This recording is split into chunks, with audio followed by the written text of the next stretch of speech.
This is Max. He has to wear a bandage over his face because if anyone looks at him directly, they die. It seemed like Max was destined for a lonely life until he met a girl who changed everything. When Max was born, the doctor and 2 nurses looked at his tiny face. It was stunning, almost angelic. Seconds later, all 3 of them collapsed and died. Max's beauty was not a blessing.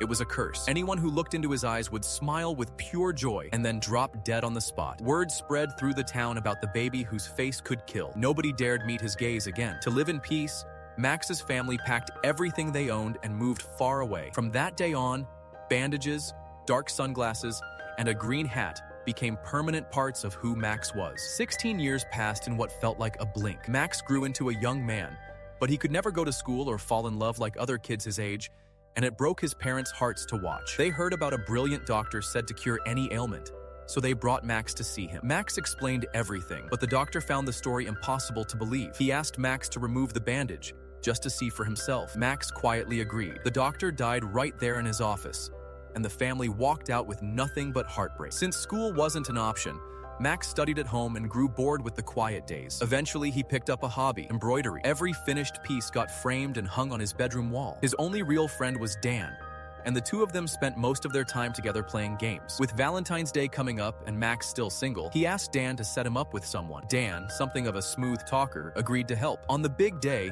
Dan had arranged to meet a girl he'd been chatting with online at a restaurant. Once there, Dan made an excuse to slip away and left Max to take his place. The girl seemed a little shy, and their conversation quickly turned awkward. Max, with 0 dating experience, kept asking questions that clearly bored her. Trying to salvage things, he gave her a handkerchief he'd embroidered himself, which only made her more convinced he was strange. That's when her ex-boyfriend showed up, clearly looking for trouble. He recognized Max immediately as the infamous face that kills. Max didn't dare admit who he really was and just took the abuse, even having his face shoved down onto the table, until restaurant staff stepped in and the guy left. Humiliated, Max asked the girl if they could meet again. All she said was, "I'm sorry," before walking off. Convinced his face had ruined everything, Max noticed a loose brick on the ground on his way home and got an idea. He asked Dan to hit him in the face with it, hoping that ruining his looks might finally let him live a normal life. Dan reluctantly agreed and broke Max's nose. At the hospital, people stared at the bandaged stranger like he was some kind of freak. A girl sitting nearby quietly handed him a magazine to hide behind. But even a broken nose hadn't changed anything, and Max's spirits sank lower than ever. He wandered to a bridge, thinking about ending it all. That's when a girl passing by,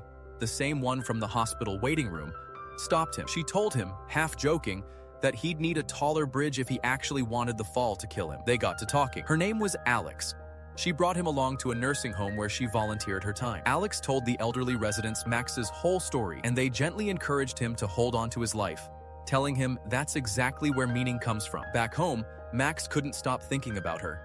He'd caught feelings. The next day, he worked up the nerve to ask her out, and she accepted, a little shyly. For their first date, they went to a store and bought enough chocolate chips to fill an entire bathtub, then sat across from each other in the tub surrounded by them, an oddly perfect kind of romantic. As they talked, they opened up to each other. Alex eventually realized the legendary boy whose stare could kill was sitting right in front of her. In turn, she told him about her own condition. Any strong emotion, happy or sad, caused her heart to swell dangerously, putting her life at risk. Two people, two strange conditions, and suddenly they understood each other in a way no one else could. Later, they went to the movies together, having a blast, secretly racing each other to see who could finish their drink first, both of them grinning the whole time. Afterward, Max walked her home. Dan called partway through and was floored to learn Max actually had a girlfriend now, gushing with pride over him. When Alex slipped off Max's sunglasses, she found herself completely drawn in by his eyes. Just as things were about to get more intimate,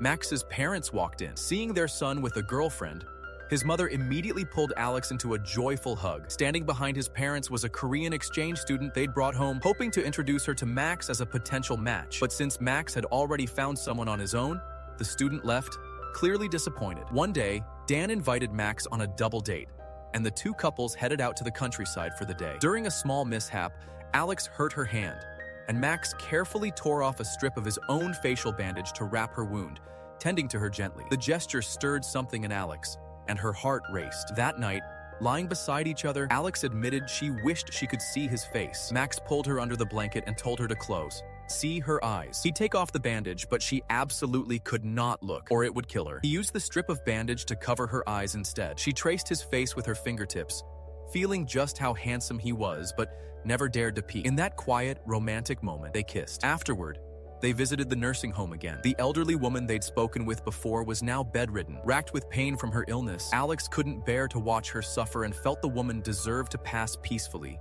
Enjoy. She asked Max to help. He agreed without hesitation. He asked the woman if she was ready, and she nodded. Max slowly lifted the bandage from his face. The moment she saw him, the woman's face lit up with a radiant smile, and she passed away content. Not long after, Alex vanished without a word, and her phone went straight to voicemail. Max went looking for her and discovered her condition had worsened. Being in love with him meant constant emotional strain, and her heart couldn't take much more. She knew her time was running out. Still, the two decided to go to a masquerade ball together, where Max wouldn't need his bandage at all. It would be his first time out in public with his girlfriend, face uncovered, and he was thrilled. Luckily, his parents and Alex all shut their eyes in time, narrowly avoiding disaster. At the party, Alex wore a maid costume and gave Max a striking dog-shaped mask. They danced together, having a wonderful time, until Alex excused herself to the restroom, really because her condition was giving her a nosebleed. In a quiet hallway, Max ran into Dan and his new girlfriend. Suddenly, a group of thugs showed up, led by the girlfriend's ex. While three of them held Dan back,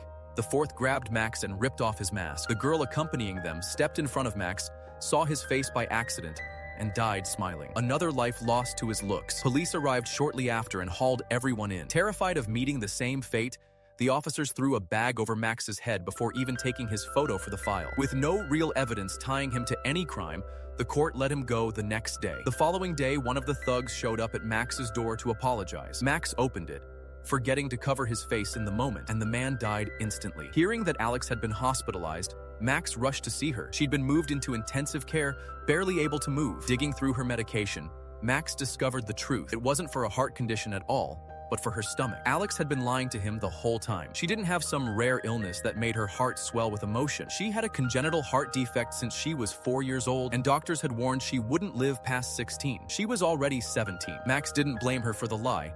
He understood why she'd done it. She asked him, one last time, to remove his bandage so she could see the face of the man she loved before she left this world. Max broke down in tears, unable to bring himself to do it, terrified of losing her. Convinced his own face was the source of every tragedy in his life, he grabbed a brick and began smashing it against his own face, over and over, until his parents rushed in and stopped him. In desperation, he tore the bandage off completely. A stray cat wandering by caught sight of his face and dropped dead instantly, proof that even a battered, broken face couldn't undo what he was. After days of agonizing over it, Max finally decided to grant Alex's last wish. He went to see her one more time, covering the wall across from her hospital bed with every piece of embroidery he'd ever made. He lay down beside her, and they said their goodbyes. Max removed the bandage, and Alex opened her eyes, finally seeing his face for the first time. Tears streamed down his cheeks as he braced for the worst, for her to smile and die like everyone else had. But she didn't. Nothing happened. They simply looked at each other and smiled. And then, in that peaceful moment, her heart gave out and she was gone. Max watched the love of his life slip away, helpless to stop it. In the weeks and months after, he refused to give up. His story spread online, and people everywhere rallied around him. Eventually, he found his calling, helping people with terminal illness pass away peacefully by letting them see his face one final time. Maybe in the end, that was the purpose he'd been given all along. This is the end of the story. If you enjoyed it, please like and subscribe to support the channel. Thank you for watching.